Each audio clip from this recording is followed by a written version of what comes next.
Richard Allen is going to trial. Jury selection set for beginning May 13th of 2024. The speedy trial request granted. Although in reality, Judge Gull really had no choice in the matter. She had to grant it no matter what.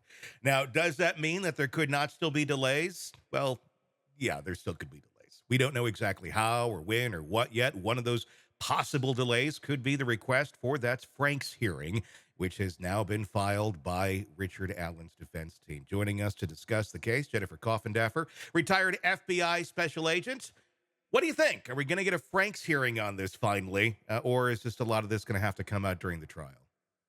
Well, it wouldn't make sense, I don't think, for them not to have a Franks hearing when she agreed to a Franks hearing before. Yes, and then denied the request after that. Right. Exactly. So I think that, it makes sense. And also I think she must realize that the Supreme Court of Indiana is looking over her shoulder a bit, Hmm. potentially, on this. And maybe she's making some rulings with that in mind, although she hasn't really changed anything at this point that I've seen. I hope there will be a Franks hearing. I think it's a injustice if there is not one. What could the outcome be of the Frank's hearing? Let's say they go through it and they do clearly find misconduct on the part of law enforcement. How would that affect the whole case?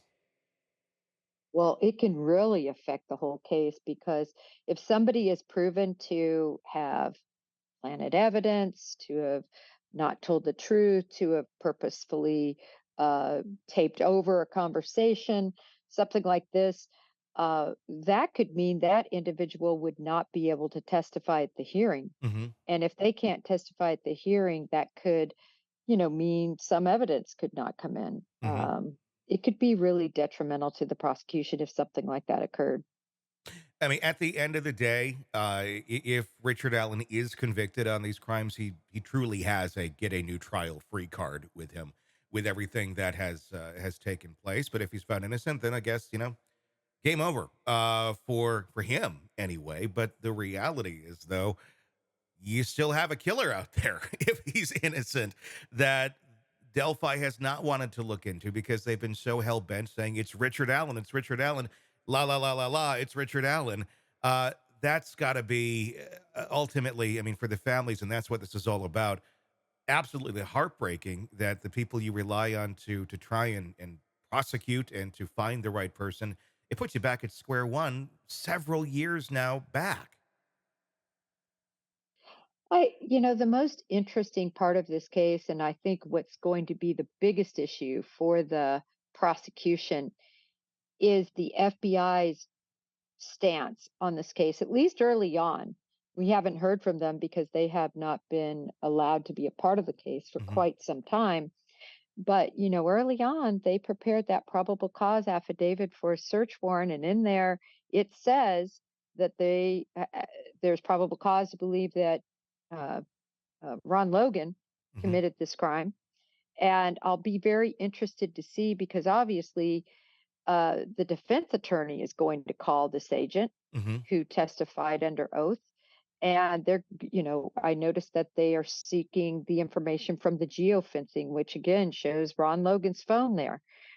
So I think their biggest issue and hurdle they're going to have to overcome is the probable cause that exists and existed that Ron Logan Mhm. committed this crime. To me, that's just going to be hard for them to overcome. All of this other uh, issues aside.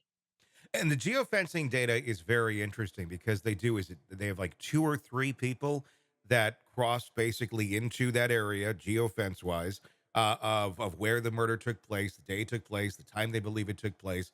None of which those people are Richard Allen that are on that list.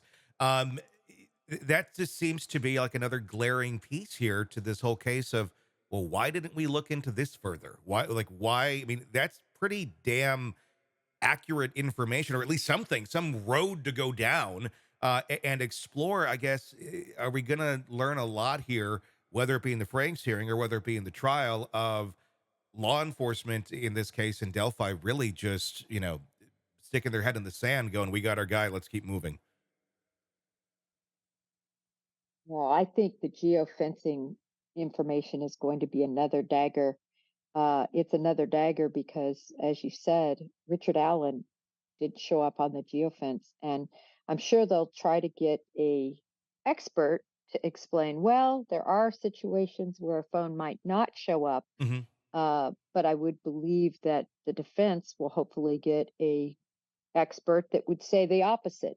So then it's going to be looking for the jury to look at their credentials, to see who has the most experience, to see whose argument made the most sense, and to figure out who's telling the truth or not. Hey, it's Tony Brueski. If you like the podcast, be sure to like, subscribe, and press that bell so you don't miss any of our updates on the cases we're following for you right here at the Hidden Killers podcast from True Crime Today. And thanks